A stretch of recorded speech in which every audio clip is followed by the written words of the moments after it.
19.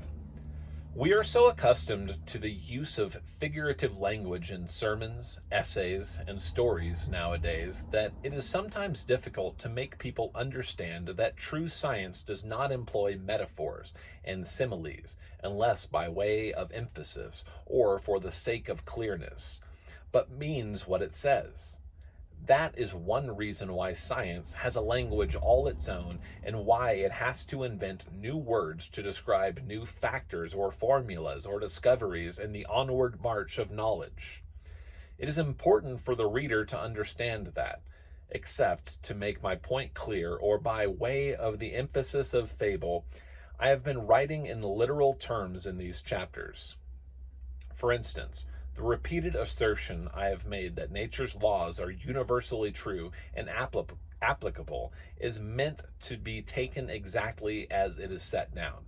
There is no parable intended when I have said again and again that the same fundamental laws apply to the crystal and the star, the egg and the fruit, the birdlet and the seeding, the man and the elephant, and this common law of nature results in a very exact parallel between the life of the plant, which has absorbed me for almost 70 years, and the life of the world's greatest treasure, asset, and hope, the child.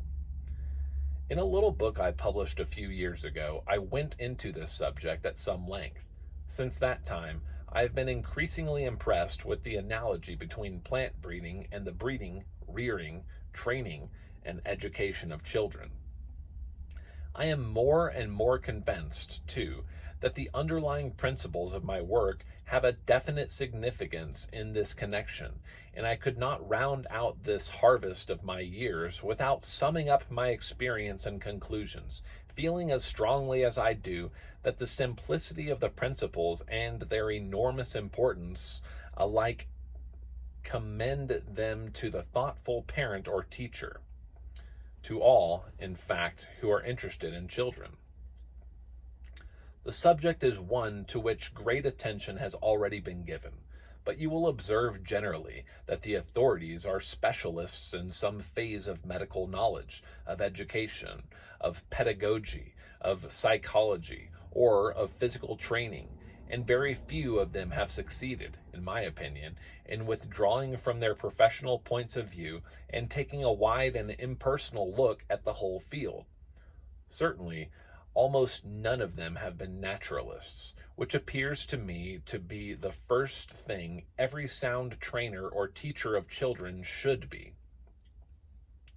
If you wanted to break a horse, you could find books on the science of the veterinary, on horse breeding, on horse racing, on saddles and bridles, and on the nutritive value of various feeds.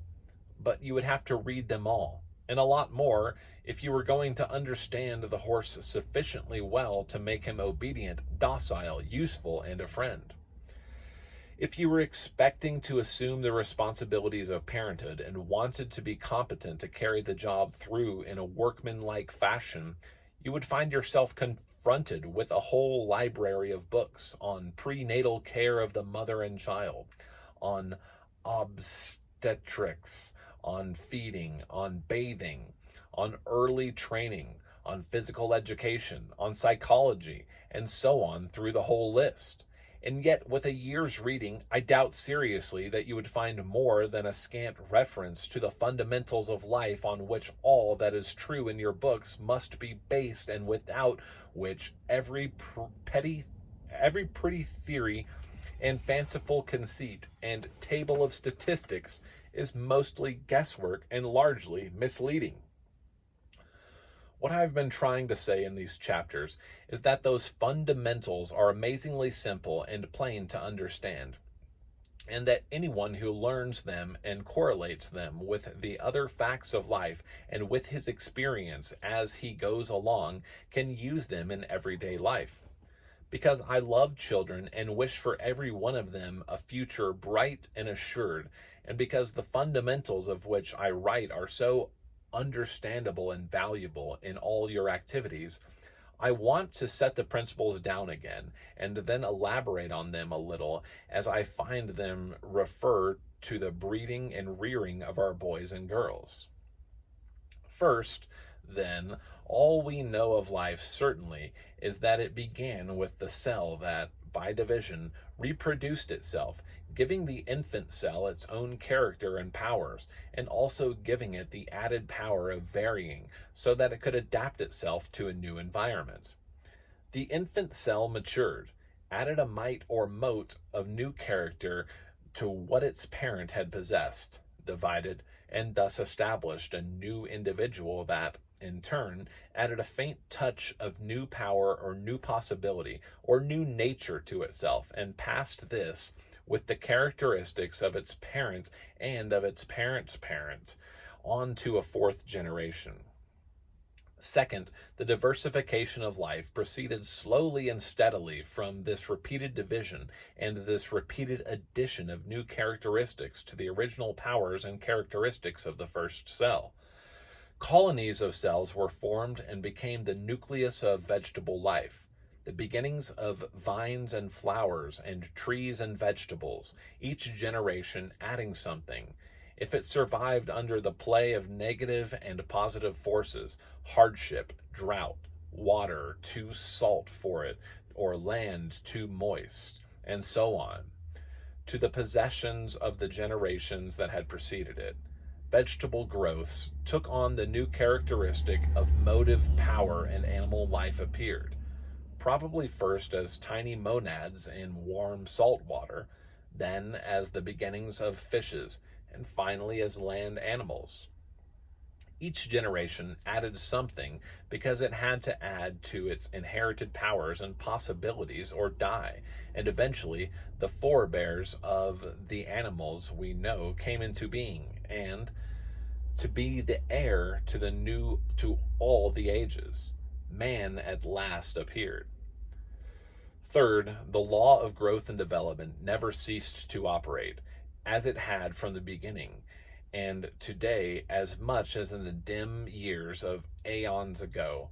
All the heredity of all that time and of all those changes comes to your newborn babe, just as there comes to it that sensitiveness to environment, to impressions from without. That was in the original infant cell, and just as there is in the same old power to vary and to adapt itself to that environment. Fourth, the more combinations there are in the heredity of the flower or the animal or the child of today, the more susceptible it is thus rendered to environmental influences, and the more striking and potential will its variations be. It was this fourth law that has been the basis for my 70 years of successful work with plants. I found that by breaking up old heredities and recombining them, I could bring under my hand a widely diversified number of individuals with which to work toward the end I had in view. Fifth, by selection of the individuals showing desirable tendencies and their cultivation, and by repetition of the impressions and surroundings that bring about those desirable tendencies. These can be fixed in the heredity and be passed on without change through an indefinite number of generations. Here is a cell, perhaps immersed in a brackish water in a warm climate. It divided and combined with other cells and adjusted itself to the conditions in which it found itself, and finally became an organism with leaves and roots. It needed to propagate its kind through seeds, envelopes of cells, and it needed to bequeath to its plant children increased powers of adaptability. So it sought to recombine its own heredity with the heredity of another plant, and it developed flowers to attract insects to bring it pollen, and to take its pollen away to other plants in exchange. There was the beginning, let us say, of the daisy. The daisy became scattered to widely separated parts of the earth with widely different climates, and it gradually became several varieties of daisy with a common heredity, but each with its own peculiar characteristics that it had acquired through the power it had to vary and adapt itself. So, when I came along, I found a Japanese daisy, small and waxy, a Michaelamus daisy in England that was large and showy but of poor color, and the little New England daisy, which was sturdy and a profuse bearer. Nature had made these variations of the original daisy possible. I used nature's own methods to recombine those three heredities. The result was seed from which there came an infinite variety of daisies. Some of them only faintly like the parent plants, some of them like one, some like two, and a very few that combined all the best qualities of all three. By selection, I eliminated the undesirable plants, and by careful cultivation, I began to get more and more daisies from the 2 or 3 first successful combinations. That came true from the seed with the waxy whiteness of the Japanese, the size of the English daisy, and the sturdiness and productivity of the one that I had known as a boy in Massachusetts. By repetition of this selective process, repeating the lesson I was trying to teach the plant, I came out at last with a gallant plant that will grow almost anywhere, flourish in any sort of soil, that requires little care, and that bears through a long season profuse loads of beautiful, golden-hearted, wax-white Shasta daisies. Here is another cell. It recombines and expands and joins a colony and becomes, after thousands of years, a man.